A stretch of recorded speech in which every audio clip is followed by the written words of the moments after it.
We weren't supposed to trick or treat past the tracks. Everyone in our town knew that. It was a rule unspoken but absolute, passed from parent to child like a prayer. No one said why, not exactly, but everyone had a story, someone's cousin, someone's brother, a friend who wandered over one Halloween and came back different, or didn't come back at all. The tracks divided our world. One side was alive with porch lights, laughter, and pillowcases full of candy. The other side was dead, overgrown, forgotten. The trees leaned too close to the road. The air turned still, and even the wind seemed to hesitate before crossing. But that night, the night everything changed. The night that still wakes me with the sound of slow footsteps on gravel, saw a light on past the tracks. A soft, golden flicker, like someone had lit a candle just for us. We shouldn't have gone, but curiosity, it's like hunger. It starts small, just a taste. But soon, it devours everything. There were four of, who's me, Dylan, Harper, and Max, and we were drunk on Halloween sugar. The kind of courage that only comes when you think the rules don't apply to you. The tracks gleamed under the moonlight, long and silver like scars cutting through the earth. We stood at the edge, shivering more from nerves than from cold. Harper said, "It's just a stupid story." Dylan smirked, "Yeah, then prove it." And Max, little Max, only 11 and trying so hard to fit in, whispered, "There's a light on. Maybe they've got full-size candy bars." The words hung in the air, fragile and foolish. And that's how it began for kids. A dare and a light that shouldn't have been there. The Holloway house looked wrong from the first moment we saw it. Not haunted in a movie way. Not draped in cobwebs or carved in Gothic spires, just wrong in its stillness. Like it had been painted into the world but never meant to move. The porch sagged slightly, and a window on the second floor pulsed with that strange, flickering glow. No cars, no sound of life, not even crickets. Just silence. I remember how the gravel crunched beneath our sneakers, how the air seemed heavier the closer we got, as if the night itself didn't want us there. Harper hesitated at the steps. Maybe it's just some old guy watching TV. But there was no glow of a screen, no hum of electricity, only that candlelight, steady as breath. Dylan went first, of course, because that's who he was, the brave one, the stupid one, maybe both. He climbed the steps and knocked 3 times. The sound echoed, too loud, like it didn't belong to our world. We waited. No answer. Then the door creaked open a few inches, slow and smooth, like it had been expecting us. Inside was darkness, except for a small bowl on the floor, a plastic pumpkin filled with a handful of candy and a note folded on top. I can still hear the paper crackle when Dylan picked it up. It said, "Take 1, leave 1." We laughed. It seemed silly, armless 7, but something about it, about the neat, old-fashioned handwriting made my skin crawl. Max grinned and dropped a piece of taffy in. Dylan took a chocolate bar. Harper rolled her eyes and said we were idiots. Then the door slammed shut. The sound was so loud it felt like the air broke. The porch light flickered out, and for a second, everything went pitch black. I could hear my heartbeat in my ears. Then the upstairs light, the one that had drawn us there, snapped off too. We bolted, all of us, stumbling down the steps. But when we reached the end of the driveway, the world had shifted. The road that led back to town was gone, replaced by a thick white fog that swallowed the trees. The tracks were nowhere to be seen. It was like the house had swallowed us whole.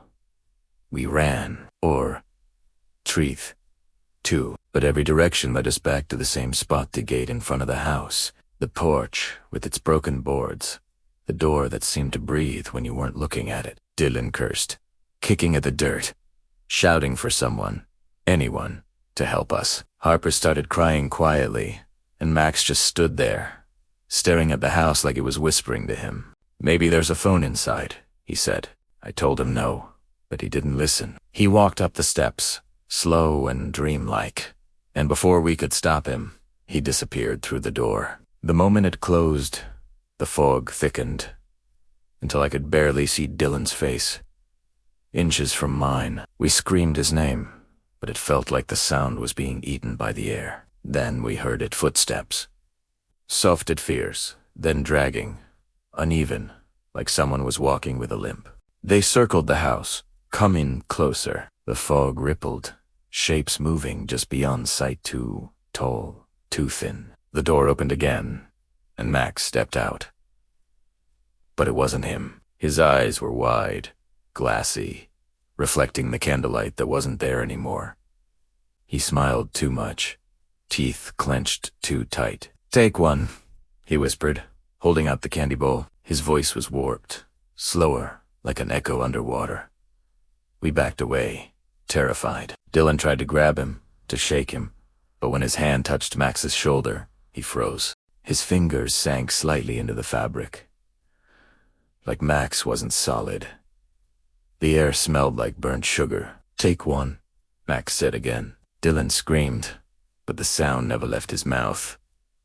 Came out muffled, choked, like he was shouting through cotton. And then the light came back, blazing red through every window. Shadows moved behind it, faces pressed against the glass, mouths open in silent screams. Harper fainted. I dragged her, stumbling, back into the fog, back into the nothingness. I don't remember how long we wandered.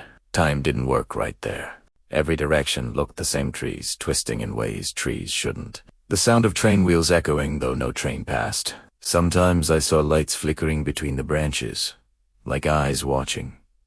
Sometimes I heard laughter. Once, I swear, I saw a figure standing just at the edge of the fog, holding a pumpkin-shaped bowl, whispering "take one" over and over, each repetition further away, yet closer somehow. When the fog finally broke, the tracks were there again, gleaming in the first light of dawn. Harper and I stumbled across, gasping, crying, shaking. The air changed the moment we stepped over. The wind came back. The sound of birds returned. Behind us, where the house had been, there was nothing. Just empty field and weeds. No house. No Max. No Dylan. We ran all the way home, collapsing in Harper's front yard, screaming for her parents. The police searched the area. They found nothing, no footprints, no tire marks, no house. The old map said there had been one there once, a long time ago, the Holloway place. It burned down on Halloween night in 1973. The family trapped inside never made it out, except an 11-year-old boy named Matthew Holloway. He was found on the tracks the next morning, holding a half-melted candy bar and a pumpkin bowl. They say he kept whispering, "Take one, leave one," before he died.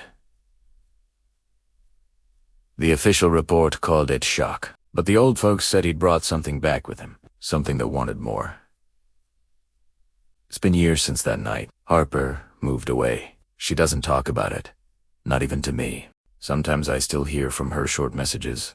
Late at night, she says she dreams of Max standing by her bed, holding that same candy bowl, asking her if she's ready to trade. As for me, I swore I'd never go near those tracks again. But last Halloween, when I drove past the edge of town, I saw it, a light in the distance. Same color, same flicker. The Holloway place, standing tall and new, like it had never burned at all. Primera Poule d'Aubert, heart-pounding, every rational thought screaming at me to leave. But I swear I heard a voice, small and familiar, from somewhere deep in the woods. "Take one." And for a moment, I almost did. I left.